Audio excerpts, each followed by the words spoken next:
So hi everyone, welcome to Kanchan classes, a one go destination for learning. So हमारा आज है class 8th NCERT solve करने का second day, जिसमें हमने कल जो हमने सेशन किया था, जो लास्ट सेशन हमने किया था उसमें हमने रैशनल नंबर्स क्या होते हैं और उनकी प्रॉपर्टीज के बारे में बहुत अच्छे से डिटेल्ड में सब कुछ जाना था, राइट। आज जो हम करने वाले हैं आपकी NCERT के कुछ एग्जाम्पल्स प्लस उसकी एक्सरसाइज सॉल्व करने वाले हैं।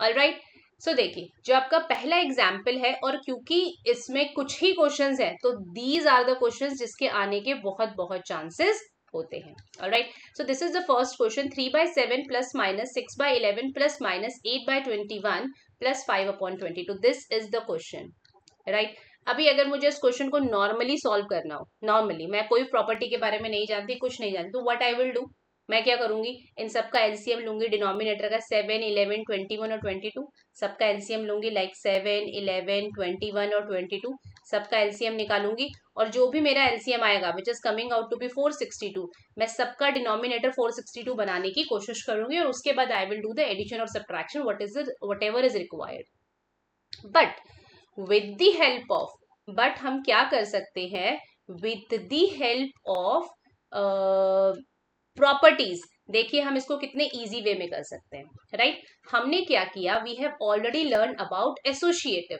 Now what is associative? Associative property ने हमको बताया कि रैशनल नंबर्स अगर हमारे पास हैं तो अगर हमें उसमें मल्टीप्लाई करना है या प्लस करना है, इन दोनों कंडीशंस में हम ग्रुपिंग कर सकते हैं। Now what is the grouping का मतलब क्या है? नाउ मैं आपको पहले समझा देती हूँ। Suppose I want to do 2 multiply by 16 multiply by 5, I want to do this question, मुझे ये क्वेश्चन करना है। अब जनरली आप क्या करेंगे, आप पहले 2 को 16 से मल्टीप्लाई करेंगे, whatever will be the answer, then you will multiply that by 5, ऐसे ही करेंगे, ठीक है। But why can't I do like that way? 2 multiply by 5 को मैंने पहले ले लिया, देन आई एम डूइंग 16, देखो ओरल हो गया, 2 5 से 10, और 10 को जब हमने 16 से मल्टीप्लाई किया तो I got my answer as 160, ठीक है। ये आपकी एनसीईआरटी में लास्ट ईयर भी 7th क्लास में मल्टीप्लिकेशन के क्वेश्चंस थे, जिसमें यही बताया गया था कि कैसे ग्रुपिंग करके मींस हम इजी वे में कैसे फाइंड आउट कर सकते हैं। Alright, so this is the same thing, but here we are doing it with rational numbers. हम यहाँ पे किसके लिए कर रहे हैं? रैशनल नंबर्स के लिए कर रहे हैं। ऑलराइट, तो हमने क्या किया, देखो this was the way to do it normally. ये वाला जो तरीका था, ये इसको नॉर्मल करने का तरीका था। ये देखो हम इसको प्रॉपर्टी को यूज करके कैसे कर रहे हैं।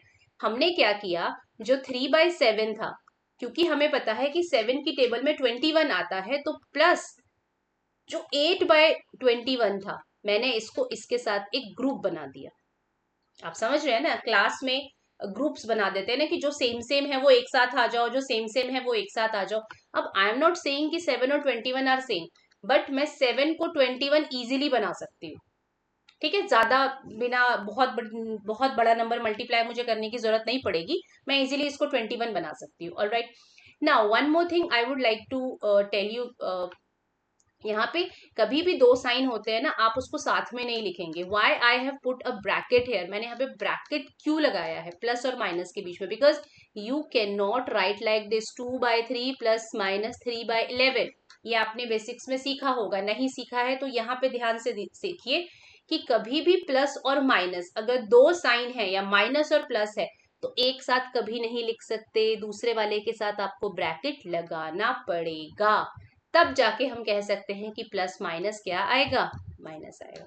All right, this you have to remember always, चाहे अभी या कभी, मतलब अभी की क्लासेस में 9th में 10th में, और आप आगे भी अगर मैथ्स को परस्यू करते हैं, ऑब्वियसली करना ही चाहिए, तो ये काम हमेशा आएगा।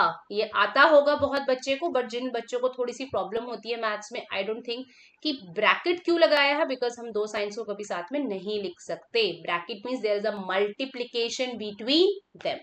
ऑलराइट, नाउ हमने क्या किया, इन दोनों को पेयर बना दिया, और फिर हमने क्या किया, -6/11 को अगेन हमने 2 ग्रुप्स बना दिए, -6/11 प्लस 5/22। और मैंने यहाँ पे ब्रैकेट क्यों नहीं लगाया, क्योंकि मैंने माइनस पहले लिख दिया और प्लस वाला बाद में लिखा, इट्स ओके। अगर मैं इसको ऐसे भी लिख सकती थी, -8/21 प्लस 3/7, फिर मुझे ब्रैकेट लगाने की जरूरत नहीं पड़ती। Alright, but if I am putting 2 signs together, I have to put the bracket. Alright, now this is easy. आप 7 का एलसीएम ले सकते हैं। यहाँ पे लेट्स टेक अनदर कलर। आपने यहाँ पे इसको 3 से मल्टीप्लाई किया, इसको भी यहाँ से 3 से मल्टीप्लाई किया, इट बिकम्स 21। इसको 2 से मल्टीप्लाई किया, इसको 2 से मल्टीप्लाई किया, दिस बिकम्स अगेन 22। और फिर आप इजीली इसको सॉल्व कर सकते हैं। Then you will get 2 numbers और उसका भी फिर आप इजीली एलसीएम निकाल सकते हैं। तो it's more over the things LCM. यहाँ पे एलसीएम इज इम्पॉर्टेंट, बट हमने क्या किया, जहां हमको 4 नंबर का एलसीएम लेना था वहां हमने अपने काम को छोटा कर दिया with the help of associative properties. I hope it is clear to everyone. Yes, ये सबको क्लियर है। चलिए, वेरी गुड। देन आगे बढ़ते हैं। We have the next question. View और वी मतलब हमारे पास है, it's the same thing. Right, हमारे पास अभी ये वाला क्वेश्चन है। देखो मल्टीप्लीकेशन में अगेन मल्टीप्लीकेशन इज एसोसिएटिव। अभी आप यहाँ पे वैसे तो it's more over the same thing. आप यहाँ पे पेयर्स भी बना सकते हैं और you can do directly, because हमको पता है कि हम इसको इससे करें। हम 4/5 को पहले 15 बाय इससे करें या इससे करें, it's more over the same thing. तो what they did, they make the pairs. हमें पता है यहाँ पे 4 वाला किससे कट रहा है, 16 से कट रहा है, तो हमने इन दोनों को साथ में ले लिया। और जो 7 वाला है वो 14 से काट रहा है, तो फिर हमने इन दोनों को साथ में ले लिया एंड वी सॉल्व इट। यहाँ पे जबकि क्या किया गया, सबको मल्टीप्लाई कर दिया, 4 into 3 into 15 into 14 and 5 into 7 into 16 into 19 and then we solved it like this। ठीक है, अदर देन दैट आप क्या कर सकते हैं कि जो लगता है कि क्विक कट रहा है, कटना मतलब भाई सॉल्व हो रहा है, सिंप्लीफाई हो रहा है, -4/5 मल्टीप्लाई बाय, अगर मैं 15/16 करती हूँ तो 4 4 16, 5 3 15, I got 3/4 as my answer. Multiply by with the same thing if I will be doing with this.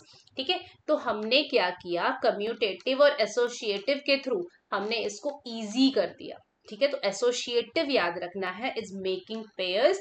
जहां पे हमको इजी लगता है हम वहां पे क्या बना सकते हैं, पेयर्स बना सकते हैं। Alright, now the role of zero.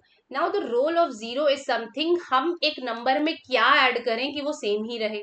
भाई अगर मैं ये आपसे पूछूं कि what should I add on 2 so that I get the 2 as the same number, है ना, तो क्या ऐड करेंगे भाई, 0। तो आइडेंटिटी देखो, जो 2 था ये सेम रहा, 2 ही रहा, चेंज बिल्कुल नहीं हुआ, तो इसको हम बोलते हैं आइडेंटिटी फॉर द एडिशन। और हम इसको शॉर्टकट में, अगर हम इतना लंबा नहीं बोलना चाहते, तो we called it additive identity. ये एडिटिव आइडेंटिटी होल नंबर्स के लिए भी होती है, नेचुरल के लिए भी होती है, और किसके लिए होती है, आपके रैशनल नंबर्स के लिए भी होती है। तो बेसिकली अगर रैशनल नंबर्स के लिए होगी तो सबके लिए भी होगी। ठीक है, पर नेचुरल के लिए नहीं हो सकती, क्योंकि नेचुरल में तो 0 हमारे पास कंडीशन होता ही नहीं है। ऑलराइट, तो नेचुरल को छोड़कर बाकी सबके लिए ये क्या है, एडिटिव आइडेंटिटी है। Now as the name suggest, additive मतलब ऐड करने से, ऐसा कौन सा नंबर है जिसको ऐड करने से उसकी पहचान सेम रहे, 2 ही रहे, तो 0। मेरे पास 100 है, मैं 100 में क्या ऐड करूं कि मेरा आंसर 100 ही रहे, या मेरे पास -5 है,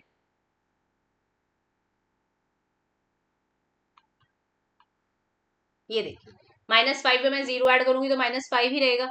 तो 0 इज द एडिटिव आइडेंटिटी की ऐड होने के बावजूद भी वो जो सेम रखता है, इतना पावरफुल है कि वो किसी पे ऐड भी हो रहा है लेकिन किसी को कोई फर्क नहीं पड़ता। ऑलराइट, चलिए, now the role of 0, sorry the role of 1। अभी 1 क्या है, अभी 1 मल्टीप्लीकेशन के लिए है, 5 शुड बी सेम। मैं 5 को ऐसे कौन से नंबर से मल्टीप्लाई करूं कि वो 5 ही रहे, 1 मल्टीप्लाई करना है तो 1। तो 1 इज द मल्टीप्लिकेटिव, मल्टीप्लिकेटिव क्यों, क्योंकि उसको मल्टीप्लाई करने से कोई फर्क नहीं पड़ रहा है, it is the same thing. ठीक है, तो जैसे 0 को ऐड करने से कोई फर्क नहीं पड़ रहा था, वैसे ही 1 को ऐड करने से कोई फर्क नहीं पड़ रहा है। ठीक है, तो that is 1 is called multiplicative identity and 0 is called, 0 क्या कहलाता है आपका, 0 आपका कहलाता है एडिटिव आइडेंटिटी। ठीक है, आई hope it is clear for everyone. ठीक है, चलिए, now distributive property, very very very important. Now distributive property क्या कहती है कि अगर मेरे पास, ध्यान से देखिए, डिस्ट्रीब्यूटिव प्रॉपर्टी कहती है कि अगर मेरे पास ब्रैकेट के बाहर कोई चीज है और ब्रैकेट के अंदर मेरे पास 2 एलिमेंट्स हैं, ठीक है, तो जो बाहर वाला है वो पहले एक एलिमेंट से मल्टीप्लाई होगा और फिर ये वाला साइन आएगा और फिर दूसरे एलिमेंट से मल्टीप्लाई होगा, ठीक है। ओ सॉरी, ठीक है। तो फिर से देख लेते हैं एक बार। सपोज अभी मैं इसको बिना रैशनल नंबर के बता रही हूँ। सपोज मेरे पास 2 है और अंदर मेरे पास 3 + 5 है, तो मैं 2 को पहले किससे मल्टीप्लाई करूंगी, 3 से, मेरा आंसर आएगा 6। फिर मैं 2 को किससे मल्टीप्लाई करूंगी, 5 से, मेरा आंसर आएगा 10 and then I will add 16। अब अगर मैं ऐसे करती 5 + 3 8 और 8 2 16, तो इस केस में भी मेरा आंसर क्या आता, 16 आता। तो डिस्ट्रीब्यूटिव प्रॉपर्टी बहुत इंपॉर्टेंट होती है। रीजन बीइंग कि हम अगर हमारे पास कुछ चीजें सेम है तो हम, मेरे पास दो स्पेस है, ठीक है, या मेरे पास दो ग्रुप्स है, उस दोनों ग्रुप में अगर कोई चीज सेम है तो I can take them out, दोनों से मैं बाहर लेके उसको ब्रैकेट के बाहर पुट कर सकती हूँ, दिस इज। और अगर ब्रैकेट के बाहर कोई चीज है तो उसको दोनों से मल्टीप्लाई कर सकती हूँ। दोनों केसेस में कई बार क्या होता है कि हमारी कैलकुलेशन बहुत ईजी हो जाती है, राइट, ठीक है। जैसे मुझे मल्टीप्लाई करना है 25 को, मुझे 105 से मल्टीप्लाई करना है, ठीक है। अभी या तो मैं नॉर्मल मल्टीप्लीकेशन करूंगी या मैं क्या कर सकती हूँ, 25 और इसको क्या लिख सकती हूँ, 100 + 5। नाउ व्हाट इज इजी, 25 को 100 से मल्टीप्लाई करना भी इजी है और 25 को 5 से मल्टीप्लाई करना भी इजी है, और मेरा आंसर विद इन सेकेंड्स आ जाएगा विदाउट एक्चुअल कैलकुलेशन। मतलब मुझे 25 को 105 से ऐसे मल्टीप्लाई नहीं करना पड़ेगा, मैं ऐसे मल्टीप्लाई करके I can quickly make the answer. समझ में बात आ रही है, I can quickly make the answer, ठीक है। So that's why it is important to know the distributive property. अब देखिए इसको क्वेश्चंस के लिए कैसे यूज करते हैं, ठीक है। या पहले हम एक और चीज बता देते हैं कि अगर सपोज मैं आपको बहुत नंबर्स में बता रही हूँ, क्या मेरे पास है अगर 2 × 6 + 2 × 8, now these are two groups, try to understand, these are two groups, I'm taking another color, यहाँ पे 2 है और यहाँ पे भी क्या है, 2 है, और दे आर 2 ग्रुप्स, ये 2 ग्रुप्स है, या आप लगा लीजिए 2 अलग अलग रूम है, ठीक है। इन दोनों रूम में 2 इज द सेम थिंग, दोनों में 2 है, ठीक है। तो मैंने 2 को क्या निकाल दिया, बाहर निकाल दिया, दोनों कमरों के बाहर निकाल दिया। अब जब मैंने उसको दोनों कमरों के बाहर निकाला, तो मैंने बाहर निकाला है तो सेपरेट करने के लिए मुझे एक वॉल तो रखनी पड़ेगी ना, तो मैंने ये वाली वॉल रख दी। अब इस वाले रूम में मेरे पास क्या बचा, भाई 2 तो बाहर चला गया ना, तो इसको काट दो यहाँ से। ये बहुत बड़ा कंफ्यूजन होता है। अभी आप नंबर्स में है तो हो सकता है आपको थोड़ा अच्छे से समझ में आ रहा है, but when it comes to X, अभी x² आ जाएगा, x आ जाएगा, तो फिर बड़ा कंफ्यूजन होता है। तो ध्यान से समझिए, जो कॉमन था वो बाहर निकाल दिया, अब अंदर पुट करने के लिए यहाँ पे 6 बचा तो पुट इट लाइक 6, और यहाँ पे 8 बचा तो 8 बचा, that's how it will go, ठीक है। अभी इजी है तो कर पा रहे हैं, है ना। अभी हम इसको थोड़ा सा रैशनल नंबर के रिस्पेक्ट में देखते हैं, ठीक है। अब देखिए जैसे ये वाला क्वेश्चन है आपका, यहाँ पे let me another again change the colour. अभी देखो ये वाला है आपका, तो देखिए there are 2 things, 7/5 multiply by -3/12, again 2 signs हैं तो I can not write them together, चाहे वो मल्टीप्लाई ही क्यों ना हो, ठीक है। प्लस देयर इज अनदर, यहाँ पे ये एक था, ये अनदर है 7/5 मल्टीप्लाई बाय 5/12। अब देखिए, अब इसको करने का एक तरीका ये है, let me first change the colour. इसको करने का पहला तरीका ये है कि आप इसको अलग से सॉल्व करो, प्लस फिर इसको अलग से सॉल्व करो, and then you can put them together, answer तब भी आएगा। नो वन इज सेइंग कि आंसर नहीं आएगा। अगर आप इन दोनों को साथ में सॉल्व करके प्लस लगा के इन दोनों को साथ में सॉल्व करके फिर दोनों का एलसीएम लोगे, आंसर विल बी सेम। और अभी हम जिस तरीके से करते हैं तो भी आंसर सेम आएगा, बट प्रॉपर्टीज लगा के हम अपने क्वेश्चन को क्या कर लेते हैं, इजी कर लेते हैं, ठीक है। तो चलिए अभी सबसे पहले हमें ये देखना है कि कॉमन कौन सा है। भाई इसमें 7/5 है और इसमें भी क्या है, 7/5 है, तो why can not we take it out, हम 7/5 को बाहर क्यों ना ले लिया। अब ले लिया तो गया भाई, जो चीज निकाल दी वो तो चली गई, तो ब्रैकेट के अंदर क्या बचा, ब्रैकेट के अंदर बचा -3/12। If you want to put that in bracket then it is fine.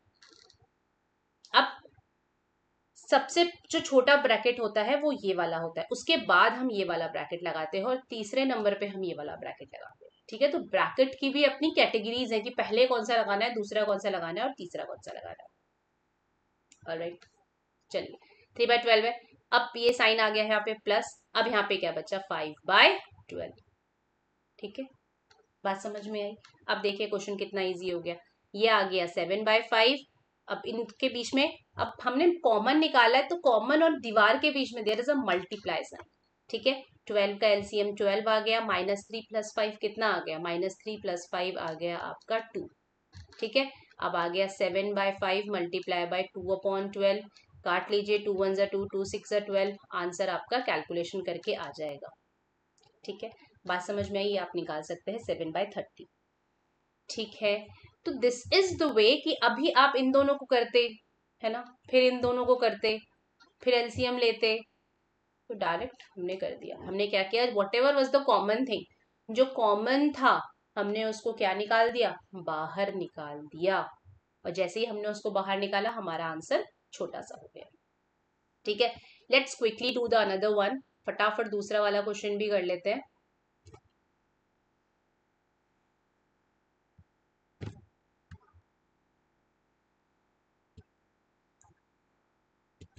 ठीक है, चलिए let's see another one.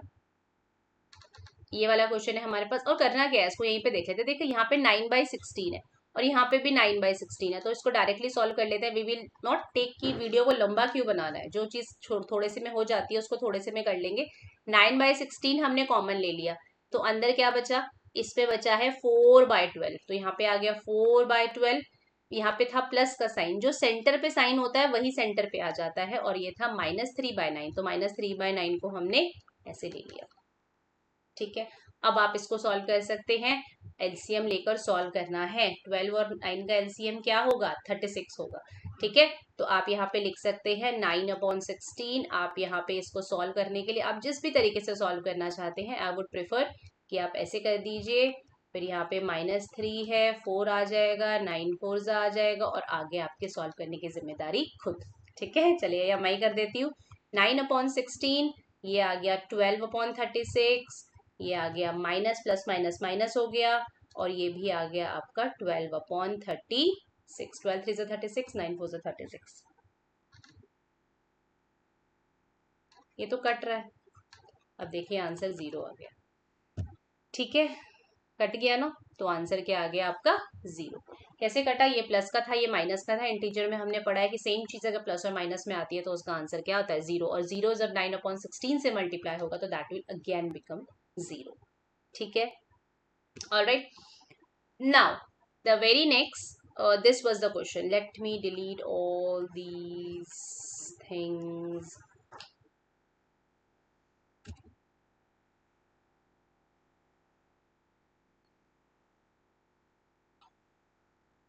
Alright, चलिए इजी रहने देते हैं, बिकॉज इससे फील आता है कि yes it is easy. Right, now this was the question again. देखिए ये वाला क्वेश्चन था very very important, I would say very very important. एक लौता ही क्वेश्चन है, बाकी तो ये दोनों ट्राई दीज में है, ये डिस्ट्रीब्यूटिव प्रॉपर्टी थी। राइट, अब इसमें देखिए, इसमें है आपके पास 2/5 multiply by -3/7 -1/14 -3/7 multiply by 3/5। Now try to understand very first thing, how many groups are there. यहाँ पे दो ग्रुप्स नहीं है, कितने ग्रुप्स हैं देखो, एक ग्रुप ये रहा, ठीक है, एक ग्रुप ये रहा, और एक ग्रुप ये रहा। वाई कैसे पता, this is dark one, okay, why I am colouring these things. मैं आपको एक चीज बताना चाहती हूँ, I want you to understand this. देखिए ये 3 ग्रुप्स हैं, जब आपको ये बात समझ में आएगी किस क्वेश्चन में 3 सेट है, 3 सेट है ना, ये एक रूम है, ये एक रूम है, और ये एक रूम है, कैसे पता चल रहा है, माइनस माइनस है बीच में। ठीक है, देखो जो बच्चों को आता है that's in very good. This channel is dedicated to those kids, और उन बच्चों के लिए है जिनको प्रॉब्लम होती है समझने में कि मल्टीप्लाई भी एक जगह आ रहा है, माइनस भी एक जगह आ रहा है, आप क्या ही कर दें। बात समझ में आ रही है, ये चैनल उन बच्चों के लिए है। तो बहुत इजी तरीके से आपको स्पेसिफाई किया जाएगा कि व्हाट वी आर डूइंग। तो दिस इज जिनको आता है वेरी गुड, उनको लगेगा कि क्यों मैम ये कलर्स कर रही है, नहीं, जिनको नहीं आता है दिस इज फॉर देम। ठीक है, मैं पहले ही स्पेसिफाई कर रही हूँ। चलिए, तो देखिए अभी इन दोनों में तो कुछ भी कॉमन नहीं है, इन दोनों में कुछ भी कॉमन नहीं है, लेकिन हमारे पास जो ये वाली चीज है ये 3/7, ये जो हमारे पास 3/7 है और इसका जो 3/7 है, ये दोनों क्या है, कॉमन है। ठीक है, तो हम इन दोनों पेयर्स को साथ में ले लेंगे। तो इसको सॉल्व करने का तरीका देखिए, हमने लिखा 2/5 मल्टीप्लाई बाय -3/7 और इस वाले पेयर को मैं अब आगे ले आई प्लस -3/7 मल्टीप्लाई बाय 3/5 और -1/14, क्योंकि इसके जैसा हमारे पास कुछ नहीं था तो उसको हम और किनारे लेके चले गए। अब इन दोनों से आप कॉमन निकाल लीजिए। इन दोनों से देखिए यहाँ पे -3/7 कॉमन निकाला हुआ है और फिर इन्होंने जो भी अंदर था उसको क्या कर दिया, ऐड कर दिया और फिर -1/14 से क्या कर दिया, उसको लास्ट में सब्ट्रैक्ट कर दिया। आर यू गेटिंग दिस और नॉट? तो इसको हम यहाँ पे भी कर लेते हैं। -3/7 था, हमने कॉमन लिया, यहाँ पे आ गया 2/5। ठीक है, -3/7 यहाँ पे भी था, -3/7 यहाँ पे भी था, तो हमने पूरा -3/7 ही बाहर ले गए हम। ठीक है, यहाँ पे 2/5 बचा और यहाँ पे 3/5 बचा, तो प्लस 3/5 और -1/14 को उतारना नहीं भूलना कि because that is also a part of question. हालांकि वो अलग चला गया लेकिन सॉल्व तो करेंगे ना। अभी यहाँ पे आ जाएगा -3/7, 2/5 प्लस 3/5 5/5 हो जाएगा। 5/5 क्या हो जाएगा, हम 5/5 को क्या लिख सकते हैं, 1 भी लिख सकते हैं, तो we can directly writing it 1। आप सॉल्व करके भी लिख सकते हैं -1/14। तो देखिए यहाँ पे -3/7 -1/14, आप इसको सॉल्व कैसे करेंगे, इसको आप एलसीएम बनाने के लिए 2 से आप ऊपर नीचे मल्टीप्लाई करेंगे, तो दैट विल बिकम, ये क्या हो जाएगा, -6/7 और -1/7, सॉरी 14, सॉरी -6/14 -1/14। ठीक है, अब आप आंसर आगे निकाल सकते हैं, -7/14 and that will becomes 1/2। All right, I hope it is clear to everyone. So what is important is, अभी हम इसके बाद इस चैप्टर की कुछ एक्स्ट्रा क्वेश्चंस करने वाले हैं, तो उसमें हम देखेंगे कि ऐसे ही क्वेश्चंस को हम पूरा सॉल्व करेंगे and then we will be solving particularly, because अभी तो हम एनसीईआरटी के क्वेश्चंस ही करना चाह रहे हैं, राइट। तो what is important, to understand, to find out the common thing. पहला काम है, पहला काम है ढूंढना कि भाई क्या कॉमन है। दूसरा काम है उसको वहां से निकालना और फिर सॉल्व करना। ठीक है, चलिए, name the property under multiplication in used in each of the following. अब यहाँ पे हमको प्रॉपर्टी बतानी है कि ऐसी कौन सी प्रॉपर्टीज यूज हुई है इस वाले क्वेश्चन में। ठीक है, तो देखिए, -4/5 1 से मल्टीप्लाई हो रहा है, फिर 1 -4/5 से मल्टीप्लाई हो रहा है और आंसर आ रहा है -4/5। तो यहाँ पे कौन सी आइडेंटिटी यूज हो रही है, मल्टीप्लीकेटिव आइडेंटिटी। 1 से मल्टीप्लाई होके it is more over the same thing, तो कौन सी है, मल्टीप्लीकेटिव आइडेंटिटी। ठीक है, इसमें देखिए -13/17 को इससे किया, फिर इसको इससे किया, तो ये क्या फॉर्म है, a multiply by b is equal to b multiply by a। This is called commutative. तो दूसरी प्रॉपर्टी क्या हो जाएगी, कम्यूटेटिव। ये देखिए, अब देखिए, एक ये आपके पास बुक में दे नहीं रखा है, -19/20 है, इसको इसी के किससे कर दिया, रेसिप्रोकल से कर दिया, तो आंसर क्या है, 1। तो जब हम किसी नंबर को उसके मल्टीप्लिकेटिव इनवर्स से मल्टीप्लाई करते हैं तो आंसर क्या आ जाता है, 1। याद रखिए, मतलब कहने की बात बहुत सिंपल है कि अगर मेरे पास 2/3 है और मैं उसी को उसके इनवर्स से, now what is inverse, that is reciprocal. तो मल्टीप्लिकेटिव इनवर्स मतलब उसी के इनवर्स से अगर मैं मल्टीप्लाई कर दूं तो मेरा आंसर कितना आता है, 1। तो this is multiplicative inverse. Multiplicative की स्पेलिंग आपको आनी चाहिए, इनवर्स। ठीक है, चलिए, very good. Now the next question is tell the property that allows you to compute. इसको करने के लिए हमें कौन सी प्रॉपर्टी चाहिए, इसको करने के लिए हमें कौन सी प्रॉपर्टी चाहिए, तो देखिए 1/3 6 4/3, पहले इन्होंने 6 और 4/3 का पेयर बना लिया, फिर इन्होंने 1/3 और 6 का पेयर बना लिया। तो जब हम क्या बना लेते हैं, पेयर को एक्सचेंज कर सकते हैं, that property is called, I hope आप सबके पास आंसर है, that property is called associative. ठीक है, चलिए, तो याद रखना है कम्यूटेटिव इज जब सेम नंबर को हम आगे पीछे करके लिख रहे हैं, कोई फर्क नहीं पड़ रहा, तो a plus B is equal to B plus A है, या a multiply by B, B multiply by A है, तो दैट इज कॉल्ड कम्यूटेटिव। और एसोसिएटिव है कि अगर हमारे पास 3 नंबर मल्टीप्लिकेशन में है या 4 नंबर मल्टीप्लिकेशन में है या एडिशन में है और उनको आगे पीछे करके कर रहे हैं, दैट इज कॉल्ड एसोसिएटिव। इतनी बार बोल दिया है ना, अब तो यूं हो जाएगा chapter, right. The product of to rational number is always a rational number. Rational number को रैशनल नंबर से मल्टीप्लाई करेंगे तो हमेशा क्या आएगा, रैशनल नंबर आएगा। अब अगर आपने बोला कि मैम मैंने 2/3 को 3/2 से करा तो सब कुछ कट गया, ये तो 1 आ गया, तो क्या 1 रैशनल नंबर नहीं है? बिल्कुल है, अपॉन 1 लगा दो भाई। रैशनल नंबर के साथ तो चिंता ही नहीं है, बस जीरो नहीं आना चाहिए, बाकी सब रैशनल नंबर होते हैं। डिनोमिनेटर में जीरो छोड़कर बाकी सब में रैशनल नंबर होते हैं। Alright, so here we end up with this chapter. बहुत जल्दी खत्म हो गया, ये तो 2 ही क्लास में। यस, तो देखिए, ठीक है, तो I hope it is very much clear. अभी I would suggest you to practise these kind of questions, ये जो आपके पास है कि जिसमें आपको कॉमन बाहर निकालना है।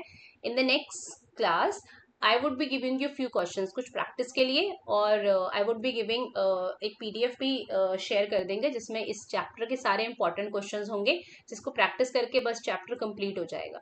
ऑलराइट, अलॉन्ग विद दैट आपको एनसीईआरटी में जितने हैं, चाहे वो ट्राई दी, और बिलीव मी ट्राई दीज के अंदर जो ब्लू ब्लू बॉक्स में ये जो क्वेश्चंस होते हैं ना, ये बड़े बड़े रेड रेड स्टार वाले होते हैं, ये वेरी वेरी इंपॉर्टेंट होते हैं। ठीक है, जो ब्लू बॉक्स में जितना रहता है ना कंटेंट, जितने क्वेश्चन रहते हैं उसको अच्छे से कर लिया कीजिए। Alright, so till to the next class, take care, bye bye. और यस, अगर आप नए हैं इस चैनल में तो you have to subscribe this channel so that ऐसे ही प्यारे प्यारे कंटेंट लेकर, है ना, हम आपको आगे भी मिलते रहे। राइट, सो बाय बाय, टेक केयर।